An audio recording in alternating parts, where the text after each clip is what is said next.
சந்தோஷமாக இருக்குது. ரொம்ப நாள் கழித்து ரொம்ப வருஷம் கழித்து மதுரைக்கு வந்திருக்கேன். மதுரை மண்ணை தொட்ட உடனே ஒரு புத்துணர்ச்சியும் ஒரு சந்தோஷமும் ஒரு தைரியமும் வருது. அதுக்கு நிறைய காரணங்கள் இருக்குது. உங்களுக்கே தெரியும், நானும் மதுரைக்காரன். அப்பா வந்து திருமங்கலம், ஒரு 12 வயசு வரைக்கும் இங்கே இருந்தார். அதுக்கப்புறம் தான் சென்னைக்கு வந்தார். நாங்கள் எங்களுடைய உறவுகள் இன்னும் இங்கே இருக்காங்க. ஹாலிடேஸ் அப்போ வந்து பார்த்துட்டு போவோம். ஸோ இது வந்து ஒரு மலரும் நினைவுகள் மாதிரி தான் எனக்கு இருக்குது. ரொம்ப சந்தோஷம். எங்களுடைய பழைய ஃப்ரெண்ட்ஸ் எல்லாம் இங்கே வந்து பார்க்குறது ரொம்ப சந்தோஷம். அதை தாண்டி என்னோடய ஃபேன்ஸ் ரொம்ப அன்பாக கூப்பிட்டாங்க. எங்கள் கூட உட்காந்து பாருங்கண்ணா மதுரையில் அப்படின்னு ரொம்ப அழகாக வரவேற்றாங்க. ரொம்ப சந்தோஷமாக இருக்குது. இதெல்லாம் தாண்டி நம்மளுடைய படம் அது வந்து மதுரையில் ஃபேன்ஸோட பார்க்குற ஒரு சந்தோஷம் எனக்கு மேலோங்கி இருக்குது. தவசி அண்ணா இருக்காங்க. அவர் குழந்தையிலேருந்து என் கூடயே இருக்கார். நான் குழந்தையாக இருக்கும் போதுலேருந்து, சினிமாவில் குழந்தையாக இருக்கும் போதுலேருந்து இருக்கார். ரொம்ப சந்தோஷம். என்னுடைய ஃபேன்ஸும் அப்படி தான் எப்போவுமே என் கூடயே இருக்காங்க. அவங்களுடைய கட்டளையில் தான் நான் இங்கே வந்தேன். என்னை ரொம்ப சந்தோஷப்படுத்திட்டாங்க. நாங்கள் பர்டிகுலராக சினிப்பிரியாவில் வந்துட்டு நான் தான் சொல்லிட்டு இருந்தேன், தியேட்டரும் ரொம்ப அழகாக மெயின்டைன் பண்ணியிருக்கீங்க சார். சவுண்ட் சிஸ்டமும் ரொம்ப நல்லா இருக்குது. அதே மாதிரி விஷுவல் குவாலிட்டியும் எக்ஸ்ட்ராடனரியாக இருக்குது. ஸோ ஓவராலாக எனக்கு வந்து ஒரு அருமையான ஒரு எக்ஸ்பீரியன்ஸாக இருந்துச்சு. ஃபேன்ஸும் சரி, ஒரு விஷுவல் எக்ஸ்பீரியன்ஸும் சரி. முதல் தடவை டைரக்ட் பண்ணியிருக்காரு நம்ம ஆண்டனி பாக்யராஜ் அவர்கள். அவர் கூட உட்கார்ந்து அவர் ஒவ்வொரு சீனும் கை தட்டும் போது அவரே தான் நான் பார்த்துட்டு இருந்தேன். ஸோ இந்த கைத்தட்டல் அவர் லைஃப் லாங் இருக்கணும்னு நான் ஆசைப்பட்றேன். நிச்சயமாக இது வந்து அவருக்கு ஒரு முக்கியமான படமாக இருக்கும். மறக்க முடியாத ஒரு படமாக இருக்கும் அவருக்கு. அது எனக்கு தெரியும். ரொம்ப கடினமாக உழைச்சிருக்காரு. அவர் எங்கள் கேமராமேன் செல்வா, டைரக்டர், எடிட்டர் எல்லாருமே அவ்வளோ கஷ்டப்பட்டு உழைச்சிருக்காங்க இந்த படத்துக்கு. அதுக்கு இப்படி ஒரு வரவேற்பு கிடைக்கும் போது உண்மையாகவே ரொம்ப சந்தோஷமாக இருக்குது. நான் கொஞ்ச நாளாக கொஞ்சம் ஆக்ஷன் படங்கள் பண்ணிட்டு வந்துட்டு இருந்தேன். இப்போது ஃபேமிலிக்காக ஒரு படம், சைரன் ஒரு படம் பண்ணும்போது எனக்கும் ரொம்ப திருப்தியாகவும் சாட்டிஸ்ஃபையிங்காகவும் இருக்குது.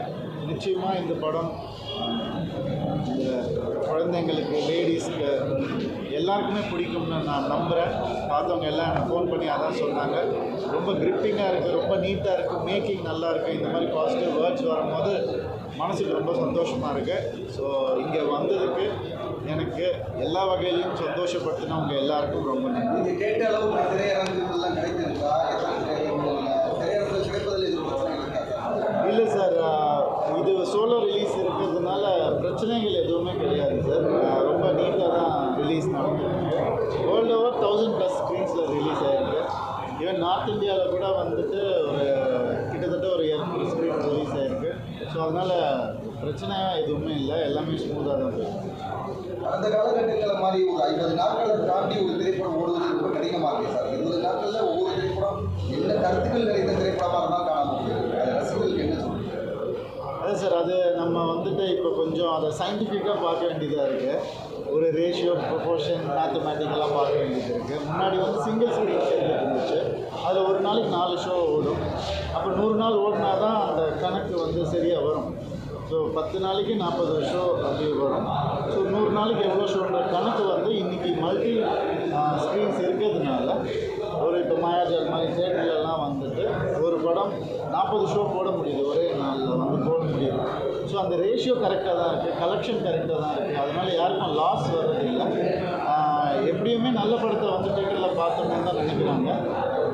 நிறைய ஸ்க்ரீன்ஸ் இப்போ இருக்கிறதுனால மல்டிப்ளெக்ஸஸில் அந்த ரேஷியோ தப்பாக போகலன்னு தான் எனக்கு தோணுது.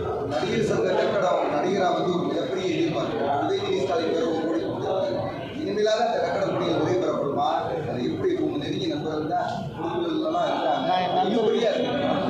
அந்த கட்டடம் வந்து கண்டிப்பாக கட்டப்படும் சார். அதுக்கான எல்லா முயற்சியும் இறங்கி செய்கிறாங்க. ஏன்னா என் நண்பர்கள் பண்ணிட்டு இருக்கிறதுனால எனக்கு அது தெரியுது. நிச்சயமாக அது நல்லபடியாக வந்துடும். கூடிய சீக்கிரம் வந்துடும். அது நம்ம கூடிய சீக்கிரம் அறிவிப்போம்.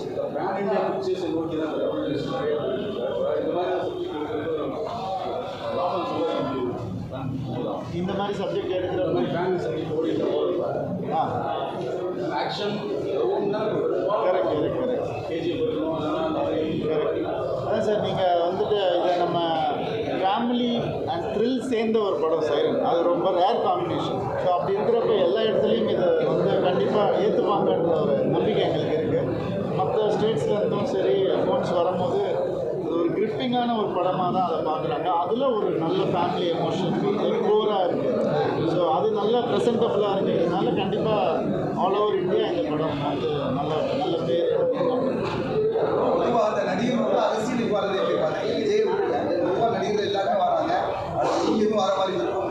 நீங்கள் பேச்சு நமக்கு அந்த எண்ணம் இல்லை சார். நான் வந்து அண்ணனுக்கு ஆதரவு கொடுப்பீங்களா? அண்ணனுக்கு ஆதரவு கொடுப்பீங்களா? எங்கள் அண்ணன் அதாவது திரையுலக அண்ணனுக்கு ஆதரவு கொடுப்பீங்களா? எப்படி இந்த கேள்வியை கேட்டு நான் ஒன்று சொல்கிறேன். சொல்லுங்க. ஒரு சைடு ஆன்சர் பண்ண விஜய் அண்ணனோட இடத்த யாரும் ரீப்ளேஸ் பண்ண முடியுங்க. அவர் இடத்த யாருமே ரீப்ளேஸ் பண்ண அண்ணனுக்கு ஆதரவு கொடுப்பீங்களா? அது அவங்க ஆன்சர் பண்ணல. அவர் ரீப்ளேஸ் பண்ணுறீங்க. அண்ணனுக்கு நீங்கள் ஆதரவு கொடுப்பீங்களா அப்படின்ற ஒரு பாயிண்ட். என்னுடைய வட்டம் இவ்வளோ தான், சினிமா வட்டம் தான். அதுக்கான அண்ணன் கூப்பிட்டாருன்னா அண்ணன் அழைப்பு கொடுத்தாருன்னா அண்ணன் வீட்டுக்கு கூப்பிட்டாருன்னா போயிட்டு வரலாம்.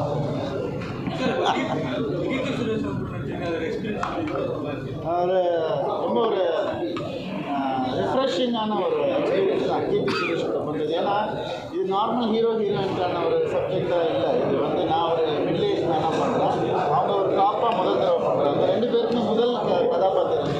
ஸோ அது ஒரு ரிஃப்ரெஷிங்காக இருந்துச்சு. அதை பற்றி பேசி அவங்க வந்து ஒரு ஹீரோவை பார்க்குற மாதிரி பார்க்க மாட்டாங்க. பார்க்கவே வந்து ஒரு குற்றவாளியை பார்க்குற ஒரு பார்வை தான் இருக்கும். அதுவும் ஒரு மிடில் ஏஜ் மேனை வந்து பார்க்கக்கூடிய ஒரு பார்வை.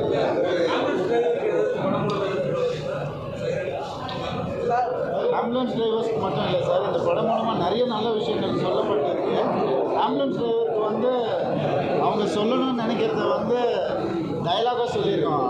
அந்த மாதிரி நானே வந்து யமனை துரத்தி போயிட்டுருக்கேன், என் பின்னாடி ஏன்பா துரத்தி வந்துட்டுருக்கீங்கன்றது தான். அந்த மாதிரி சில அவங்க சொல்லணும்னு நினைக்கிற டைலாக்ஸ் எல்லாம் ஆம்புலன்ஸ் டிரைவர் சொல்லணும்னு நினைக்கிற டைலாக்லாம் சொல்லியிருக்கோம். ஒரு டேரக்டர் அந்த படம் சொல்லுங்க. அடுத்த படைப்பு ஜெய ரவியை வச்சு எல்லாருக்கும் வணக்கம். ஃபர்ஸ்ட் ஆஃப் ஆல் என்னோடய ஃபஸ்ட்டு படம், ஃபஸ்ட் டைம் மதுரையில் படம் பார்க்குறேன். இதான் நான் முறையாக இப்போ தான் மதுரைக்கு வந்து படம்னு ஒன்று பார்க்குறேன். அது என்னோடய முதல் படமாகவே அமைஞ்சிருக்கு. ஸோ எப்போவுமே லைஃப்பில் மெமரபிளான தேட்டரு, மெமரபிளான ஊராக இந்த மதுரை இருக்கும். சாரோட ஃபேன்ஸுக்கு ரொம்ப ஃபர்ஸ்ட் ஆஃப் ஆல் தேங்க்ஸ். அந்த மாதிரி ஆட்கள் அப்படி ஒரு ரிசீவ் பண்ணதே அவ்வளோ அன்பாக இருந்தது. மதுரைக்காரங்கிட்ட ஒரு அன்பு இருக்குன்னு கேள்விப்பட்டிருக்கோம். நான் இப்போ தான் இந்த ஊருக்கு வந்து அதை பார்க்குறேன். ஸோ ரொம்ப சந்தோஷமாக இருந்துச்சு இந்த படத்தை இப்படி ரிசீவ் பண்ணுறது. ஓவரால் இந்த படம் ஒரு ஃபஸ்ட்டு படம் டேரக்டராக பார்க்கும்போது சார் சொன்ன மாதிரி தான் 1000+ ஸ்க்ரீன்ஸில் வருதுன்றது ஒரு பெரிய விஷயம். ஸோ அது எடுக்கும் போது நானுமே எதிர்பார்க்கல. ரிலீஸ் ஆகிற மொமெண்ட் வரைக்கும் தெரியாது. ஸோ இவ்வளோ பெரிய மேசிவான ஒரு ரிலீஸ் கிடச்சிருக்கு. ஸோ அதுக்கே ஃபஸ்ட்டு டேரக்டராக எனக்கு பெரிய பிளெஸிங் நான் ஃபீல் பண்ணுறேன். ஸோ ஓவரால் மக்கள் நாங்கள் எதிர்பார்த்த மாதிரி நல்லா ரிசீவ் பண்ணியிருக்காங்க. இது வரைக்கும் அந்த எல்லா கமெண்ட்ஸுமே நாங்கள் எதிர்பார்த்ததை விட ஒரு ஸ்டெப் அகீடாக போய் தான் அவங்க ஒரு பாயிண்ட்ஸையும் பார்த்து நோட் பண்ணி விஷ் பண்ணுறாங்க. ஸோ ரொம்ப சந்தோஷம்.